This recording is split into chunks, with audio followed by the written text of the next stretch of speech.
ஹே guys இன்னைக்கு நம்ம ready ஆக போறோம் ஸ்கூலுக்கு போக. ஸ்டெப் நம்பர் 1 ஃபர்ஸ்ட் நீங்க யூனிஃபார்ம் எடுத்து போட்டுக்கோங்க. அதுக்கு முன்னாடி கண்டிப்பா குளிச்சிருங்க இல்லாட்டி நாத்தடிக்கும். அதுக்கு அப்புறம் அம்மா பேக்ரவுண்ட்ல கத்திக்கிட்டே இருக்கிற டைம்ல நீங்க சன் மியூசிக், கேடிவி, ராஜ் மியூசிக் எல்லா மியூசிக்கையும் கேட்டு நல்ல பாட்டுக்கு வைப் பண்ணுங்க. அடியே போய் ரெடி ஆகடி ஸ்கூலுக்கு. அம்மா திட்டினாலும் பரவாயில்லை சோஃபியா சோஃபியா சோஃபியான்னு வைப் பண்ணுங்க. அதுக்கு அப்புறம் கண்டிப்பா முக்கியமான பொருள் பவுடர் வந்து நிறைய கையில எடுத்துக்கோங்க. ஒரு இவ்வளவு போதும் गाइस. இவ்வளவு கரெக்ட்டான மெஷர்மென்ட் கரெக்ட்டானு பாத்துக்கோங்க.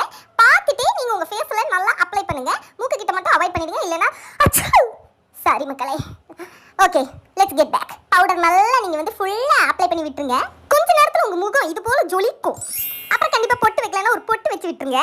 அப்புறம் யாருக்கு தெரியாம அம்மாவோட லிப்ஸ்டிக் கொஞ்சம் போட்டுட்டு யாருக்கு தெரியாத மாதிரி அப்படியே தூக்கி கலசுங்க. நெக்ஸ்ட் இப்போ நம்ம முடி சீவ போறோம். நீங்களே முடி சீவ கத்துக்கோங்க மக்களே. அம்மா கிட்ட போயிடாதீங்க. அம்மா கிட்ட போனா என்ன ஆகும்னு தெரியும்ல. So don't take risk. நீங்களே சீவிடுங்க. இதுதான் மேஜிக். இப்போ நம்ம பண்ண போறது பஃப் போன்ற ஹேர் ஸ்டைல். தனி